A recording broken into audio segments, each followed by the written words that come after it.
আসসালামু আলাইকুম। যে যেখান থেকে শুনছেন সবাইকে শুভেচ্ছা। আসলে বাংলাদেশ নিয়ে চক্রান্ত শুরু হয়েছে। বাংলাদেশ নিয়ে চক্রান্ত আওয়ামী লীগই শুরু করছে বলা চলে। কারণ আওয়ামী লীগ আমরা দেখছি যে বিভিন্নভাবে তারা বিভিন্ন রূপে তারা ফিরে আসছে।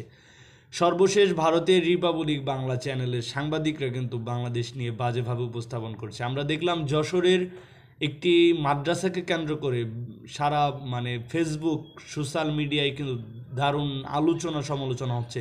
সেখানে রিপাবলিক বাংলার যেই সাংবাদিক তিনি জঙ্গি গোষ্ঠী রূপে বাংলাদেশকে উপস্থাপন করার চেষ্টা করেছেন। সর্বশেষ সজীব ওয়াজেদ জয় আওয়ামী লীগের যেই শেখ হাসিনা ফেসিস্ট খুনি শেখ হাসিনার ছেলেও কিন্তু এই বাংলাদেশকে নিয়ে বাজেভাবে উপস্থাপন করে দেশে একটা অস্থিতিশীল পরিস্থিতি তৈরি করার চেষ্টা করছেন, আন্তর্জাতিকভাবে একটা চাপে ফেলার চেষ্টা করছেন, যা আমাদের জন্য খুবই দুঃখজনক। এবং বাংলাদেশের মানুষকে আরও বেশি সচেতন হতে হবে যেন কেউই এই ধরনের কোনো ঘটনায় আমাদেরকে ফাঁসাতে না পারে। ধন্যবাদ সবাইকে। আসসালামু আলাইকুম।